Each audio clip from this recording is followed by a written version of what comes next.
हे पांढरे शुभ्र अनारसे पाहून कोणालाही खावेसे वाटेल असे हे इतके छान आणि सोप्या पद्धतीने बनवलेले हे पारंपरिक पद्धतीने इथे मी अनारसे बनवलेले आहेत आणि हे पण साखरेचे आहे। बघू शकता तुम्ही त्याचं टेक्स्चर वगैरे किती सुंदर आलेलं आहे। अनारशामध्ये जे आहे ते पारंपरिक पद्धतीने केलेलेच अनारसे हे खायला फार सुरेख असे लागतात। तांदूळ कोणता पण असो, तर इथे मी रेशनचे तांदूळाचे करणार आहे। तुमच्याकडे बासमती घ्या किंवा तुकडा घ्या, आंबेमोहर घ्या, कुठलाही तांदूळ असो, जर त्याच्या टिप्स आणि ट्रिक व्यवस्थित असेल तर तुमचा अनारसा कधीच बिघडणार नाही। चला तर आपण रेसिपीला सुरुवात करूया। इथे मी 2 ग्लास रेशनचे तांदूळ घेतलेले आहे। व्यवस्थित तांदूळ स्वच्छ करून घ्यायचे आहे, 3 पाण्याने धुवून घ्यायचे आहे आणि 3 दिवस लगातार याला भिजत घालायचे आहे। 3 दिवसाच्या आत पहिल्या दिवशी भिजत घातल्यानंतर लगेच दुसऱ्या दिवशी आपण त्याचं पाणी बदलायचं आहे। असे मी 3 दिवस सारखं पाणी बदललेलं आहे। पाणी बदलून घ्यायचं, ते पाणी फेकून द्यायचं आणि स्वच्छ पाणी ते घालायचं आहे। अशा पद्धतीने आपले हे छान तांदूळ भिजलेले आहे। आज 4था दिवस निघालेला आहे आपल्या तांदूळाला। आता हे पाण्यातून असेच काढून घ्यायचे आपल्या चाळणीमध्ये काढून पाणी पूर्ण निथळू द्यायचं आहे आपल्याला। अशा पद्धतीने पूर्ण तांदूळ मी चाळणीमध्ये काढून घेणार आहे। पाणी पूर्णपणे निथळून घ्यायचं आहे। भरपूर जणांचे असते अनारसे करताना काही प्रॉब्लेम, ते प्रॉब्लेम कसे असतात किंवा त्याच्या अडचणी काय येतात हे आज आपण या व्हिडिओमध्ये मी तुम्हाला सगळं सांगणार आहे। पारंपरिक पद्धतीने आपण इथे अनारसे बनवणार आहोत। अनारसे हे सगळ्यांनाच माहिती आहे कशा प्रकारे असते, 3 दिवसाची प्रोसिजर काय असते त्याच्यामध्ये, पण ते पांढरे शुभ्र येण्याकरिता आपण त्याच्यात काय वापरणार आहे, ते भरपूर दिवस गोळे किती दिवस आपण जपून ठेवू शकतो किंवा स्टोअर करू शकतो गोळ्याला। जर आपलं कधी अडचण आली त्या प्रॉब्लेममध्ये तर आपण अनारसे लवकर नाही करू शकले तर मग ते त्याकरिता खराब न झाले पाहिजे गोळे, ते गोळे किती दिवस साठवून ठेवायचे आपल्याला ते सुद्धा मी आज इथे तुम्हाला सांगणार आहे। असं आपण इन्ग्रेडियंट्स त्यामध्ये घालायचं आहे की ज्याने आपले गोळे आपल्याला काही प्रॉब्लेम जरी आले तरी ते गोळे आपल्याला पांढरे शुभ्रच राहतील आणि त्याचे अनारसे देखील खूप सुंदर बनेल। तर त्यासाठी ही पूर्वतयारी आधीच करावी लागते आपल्याला। अशा पद्धतीने पाणी निथळल्यानंतर मी ते पूर्णपणे तांदूळ सोकत घातलेले आहे। पाणी काढल्यानंतर पूर्ण पाणी निथळून घ्यायचं। व्यवस्थित सोकल्यानंतर आपण ही फॅनच्या खालीमध्ये टेबलावरच मी इथे वाळू घातलेली आहे। व्यवस्थित अर्धा ते 1 घंटा आपण त्याला सोकून घ्यायचे आहे। फार कोरडे करायचे नाही, फार कोरडे जर तांदूळ इथे झाले तर त्याचा दाणा निघू शकते तांदूळाचा किंवा त्याचा मग रवा बनतो। आपल्याला रवा नको, पिठी हवी आहे तांदूळाची, त्यामुळे बिलकुल अर्धा ते पाऊण तासच्या वर आपल्याला सोकत घालायचं नाही आणि ते पण फॅनच्या हवेमध्ये सोकायचं आहे। बिलकुल बाहेर उन्हामध्ये टाकायचं नाही किंवा गॅलरीमध्ये पण नाही टाकायचं, सावलीमध्ये घालायचं आहे, थंड हवेच्या ठिकाणी आणि घरात देखील होऊ शकते। फॅनच्या हवेखाली ते सोकून घेऊया। इथे माझे छान सोकून झालेले आहेत। बघू शकता तुम्ही हातात घेताना तुम्हाला ओलसरपणा जाणवतो आहे, तेव्हाच लगेच आपण ते मिक्सरला फिरवून घ्यायचं आहे। बारीक असा छान दळून घ्यायचं आपल्याला मिक्सरवर आणि चाळणीने ते पीठ गाळून घ्यायचं आहे।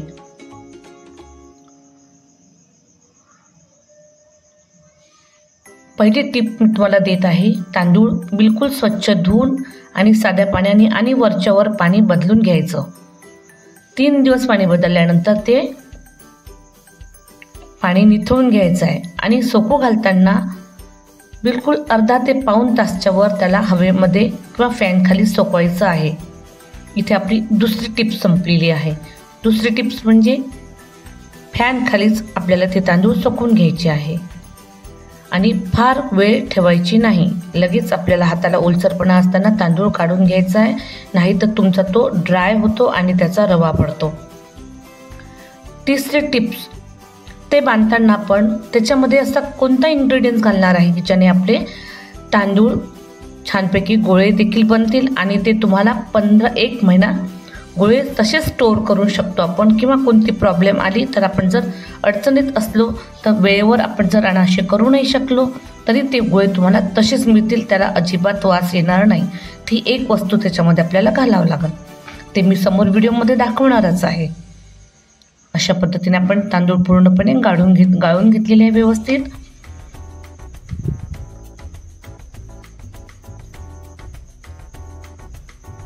समोर मी तुम्हाला चौथी टिप्स पुन्हा देणार आहे। त्याकरता आता आपण ही गोळे बांधून घेऊया। आता इथे तांदूळ पूर्णपणे बारीक चाळून घेतलेले आहे मी। जाडसर रवा साईडला ठेवायचा आहे, त्याच्यामध्ये अजिबात मिक्स करायचं नाही आहे। आता एवढे तांदूळ आपण घेतलेले आहेत ते तुम्हाला मी पुन्हा कपाच्या साहाय्याने मोजून दाखवते आहे पीठ किती घेतले ते।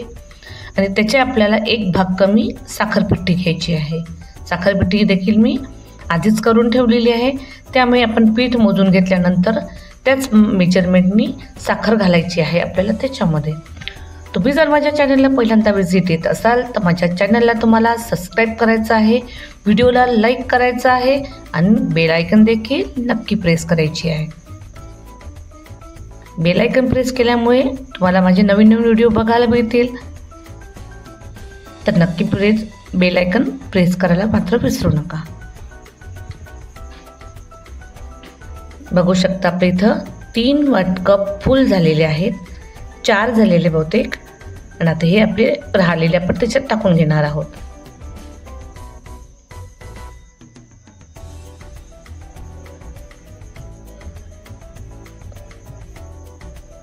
आता आपण इथे बारीक करून साखर घेतलेली आहे। ती साखर त्याच्यामध्ये आता आपल्याला किती घ्यायची आहे, साखरेचं प्रमाण किती घ्यायचं आहे ते बघून घेऊया आपण। त्याच्यामध्ये साखरेचं प्रमाण हे कमीच ठेवायचं आहे आपल्याला, एक भाग आपल्याला कमी ठेवायचा आहे। जेवढ्या तांदूळाची पिठी असेल तेवढी साखर कधीही घेऊ नका, नाहीतर त्याचे कडक असे गोळे बनतात आणि तेलामध्ये ते विरघळतात किंवा ते फुलत नाही अनारसा तेलामध्ये। त्याकरता आपल्याला साखरेचे प्रमाण कमी ठेवायचं आहे। आणि कदाचित ते जर जास्त झालं साखरेचं प्रमाण, इथे मी 2.5 कप घेतलेले आहे। फार गोड नको आहे आपल्याला, कारण साखर ही भारी असते, त्याच्यामुळे त्याचा एकच भाग आपल्याला कमी घ्यायचा आहे।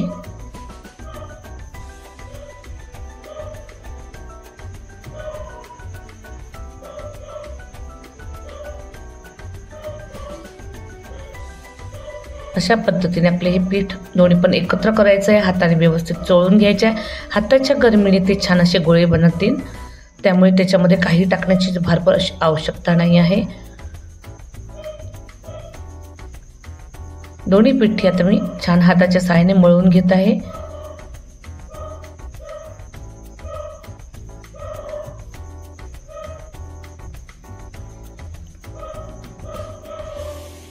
त्यामधील जे जाडे तांदूळ निघालेले चाळलेले, त्याचा वापर तुम्ही साईडला ठेवून अनारशासाठी देखील करू शकता।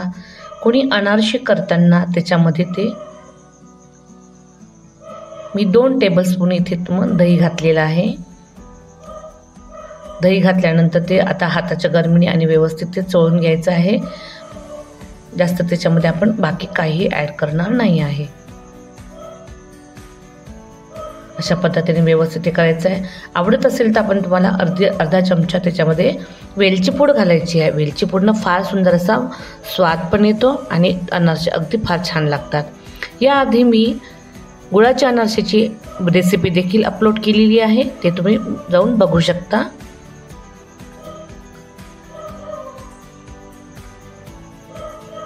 फराळामध्ये आवडणारी वस्तू म्हणजे अनारसा आहे आणि बहुतेक जणांना हा अनारसा येत नाही, कारण त्यांचं प्रमाण चुकते। प्रमाण जर आपण व्यवस्थित घेतलं तर आपला अनारसा हा अचूक प्रमाणासहित बनतो, कधीही चुकणार नाही। या पद्धतीने आपण हे गोळे पूर्ण बांधून घ्यायचे आणि इथे मी पॅक असा डब्यामध्ये ठेवणार आहे। असे पूर्ण गोळे बांधून घ्यायचे आपल्याला। त्याच भांड्यामध्ये ठेवूया आपण, किती गोळे बनते ते बघूया आपण। त्यानुसार आपण एक डब्बा घ्यायचा आहे, व्यवस्थित स्टीलचा डब्बा घ्या तुम्ही किंवा प्लास्टिकचं एखादं कंटेनर घ्या। त्याच्यामध्ये व्यवस्थित असा तुम्ही फ्रीजमध्ये ठेवण्याची आवश्यकता नाही आहे। फार दिवस जर तुम्हाला ते ठेवायचे असेल तर वेळ आल्यानंतर तुम्ही ते काही दिवसांकरता फ्रीजमध्ये ठेवू शकता। फ्रीजरमध्ये नाही, फ्रीजमध्ये। काही प्रॉब्लेम जर आल्या लेडीजला मध्ये, तर तुम्हाला जर ते जास्त दिवस बाहेर राहिले तर त्याला वास लागू शकते किंवा त्याला थोडी बुरशी लागू शकते। मग त्यावेळेस काय करायचं आहे, अनारसेचे गोळे आपण फ्रीजरमध्ये ठेवायचे आपल्या। फ्रीजमध्ये ठेवायचे आहे, म्हणजे ते आपले ते वेळ पूर्णपणे 3 ते 4 दिवस आपले सहज लांबतील. आणि नंतर आपण करायच्या आधी त्याला दिवसभर बाहेर काढून ठेवायचे आहे, म्हणजे ते नॉर्मल टेम्परेचरवर येतील आणि मग तुम्ही अनारसे व्यवस्थित करू शकता. पूर्णपणे गोळे इथे आपले बांधून झालेले आहे. गोळे बांधल्यानंतर आपण त्याला एक प्लास्टिक कंटेनरमध्ये, आता हात मी त्याआधी स्वच्छ करणार होते, पण आता म्हटलं आधी आपण ही प्रोसिजर करून घ्या, मग आपण हात स्वच्छ करूया. अशा प्रकारे आपले छान 8 गोळे इथे छान झालेले आपले. आता हा डब्बा मी साईडला ठेवून देणार आहे. पॅक असा ठेवायचा आहे छान, नेहमी त्याला उघडायची आवश्यकता नाही आहे. आता याला तुम्ही 4 ते 5 दिवसानंतर उघडून बघू शकता. फार असे इथे मी 4 दिवसानंतर काढलेला आहे हा गोळे. या गोळ्याला 4 ते दिवस पूर्ण झालेले आहेत. आज 5व्या दिवशी मी उघडून बघत आहे. त्यामधला आपल्याला आवश्यक असेल तेवढंच आपल्याला गोळा इथं घ्यायचा आहे. इथं 2 गोळे मी घेतलेले आहे व्यवस्थित. गोळे घेतल्यानंतर आपण ते एका छान परातीमध्ये चोळून घेऊया व्यवस्थित हाताच्या साह्याने. अशा प्रकारे त्याला आपण 1 चमचा इथं दूध घेतलेलं आहे मळण्याकरिता. दुधाने छान असा मळला देखील जातो आणि अनारसा फार छान असा तेलामध्ये तो फुटत नाही आणि सॉफ्ट होते खाण्याकरिता.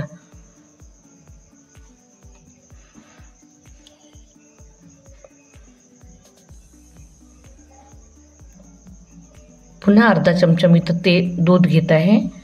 अशा प्रकारे आपण हा गोळे थोडे थोडे दूध घेऊन, एकदम दूध त्यामध्ये घालायचं नाही आहे. टाईट असा गोळा तयार करायचा आहे आपल्याला. 2 चमचे 1.5 चमचे मी ते दूध घातलेलं आहे. दूध घालून पूर्ण गोळा मळून घ्यायचा आहे अशा हलक्या हाताने छान. पूर्णपणे आता गोळा तयार झालेला आहे आपला.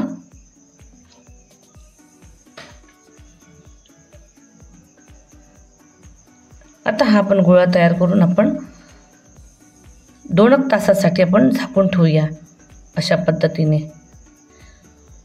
2 तासानंतर तो छान असा मुरलेला दिसेल आपल्याला.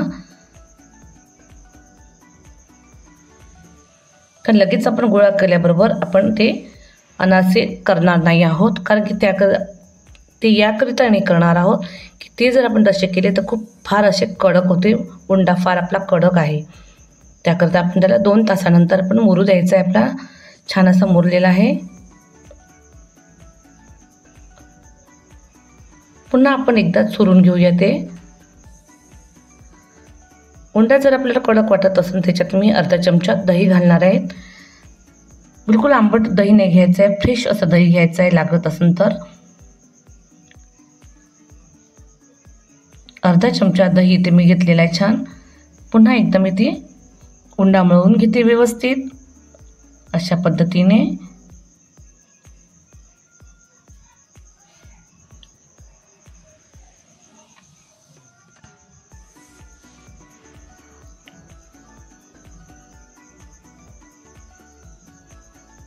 आपल्या हाताचे तळ हाताच्या गरमीने फार लवकर ते पिघळला जातो आणि छान असा ओलसर होऊन जातो.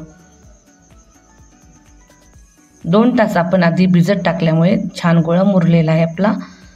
आता आपण त्याचे गोळा मुरल्यानंतर छोटे छोटे गोळे करून घेऊया. मी सध्या तुम्हाला आवश्यकतेनुसार इथे 2च गोळ्याचे दाखवत आहे.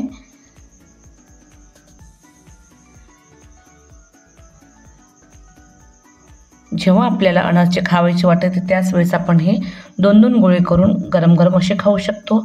बाकीचे आपण व्यवस्थित कंटेनरमध्ये भरून ठेवायचे आहे. आवश्यकता असेल तेव्हा काढले आणि गरम खाल्ले. आणि हे गोळे तुमचे 2 महिन्यापर्यंत काहीही होणार नाही. या गोळ्याला अजिबात त्याला बुरशी लागणार नाही आहे. असे हे छान गोळे आपले तयार झालेले आहेत. आता मी ते छोटी छोटी साईजप्रमाणे किती साईज घ्यायची आहे आपल्याला, मीडियम बॉल आपण गोळे करून घेऊया. माझ्याकडे अनारसे मोठी साईजचेच फार आवडतात आणि जाडसर असे खातात. बघू शकता तुम्ही, फार अशी मोठी केलेली आहे छान. मला पातळ आणि छोटी साईज अजिबात आवडत नाही, पण तुम्हाला तुमच्या साईजनुसार करायचं आहे, आपल्या आवडीनुसार आपण करा.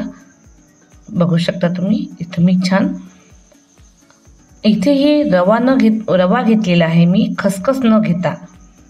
खसखस आहे माझ्याकडे, पण मला बिना खसखसीचे तुम्हाला दाखवायचे आहे की खसखस जरी आपल्याकडे नसली कदाचित तरी काही प्रॉब्लेम नाही आहे, आपण रव्यावर तर थापू शकतो.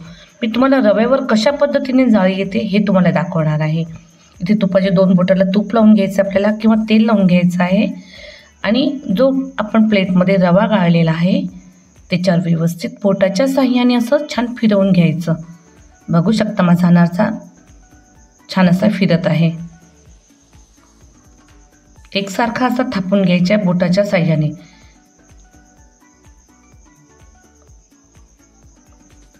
आपण ह्या बोटाच्या साहाय्याने जर फिरवला तर आपल्याला त्याची जाळी खूप छान अशी येते. त्याच्यावर पॉलिथिन वगैरे घेण्याची आवश्यकता नाही आहे. पॉलिथिन जर घेतलं तर ते फार चोपडे वगैरे होते, पण तुम्हाला जर सोपं वाटत असेल तर तुम्ही छोटी पॉलिथिनवर पण करू शकता. पण नेहमी मी इथं अनारसे रव्यावर थापते किंवा खसखसवर, दोन्ही याच्यावर थापून पाहते.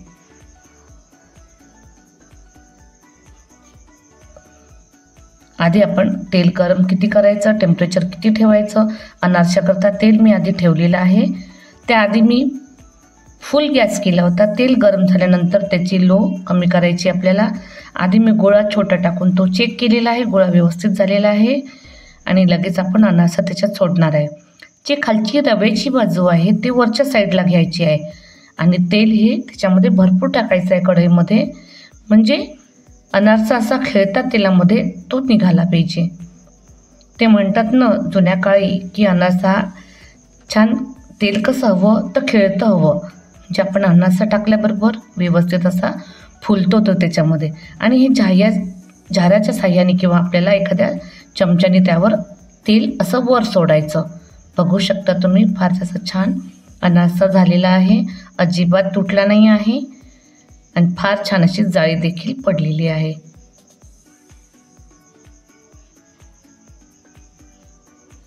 आता अनारसे करणे फार कठीण राहिलेले नाही आहे. बघू शकता तुम्ही किती सोप्या पद्धतीने मी तुम्हाला इथं सगळेच काही टिप्स दिलेले आहेत. तुम्ही नक्की हे टिप्स वापरून आपले अनारसे छान बनवा आणि घरच्यांची तारीफ लवकर मिळवा. असे जर अनारसे केले तर प्रत्येकजण तुम्हाला वाहवा नक्कीच करतील. बघू शकता तुम्ही किती छान असे अनारसे बनलेले आपले. साईज गोळा किती ठेवायचं ते बघू शकता तुम्ही.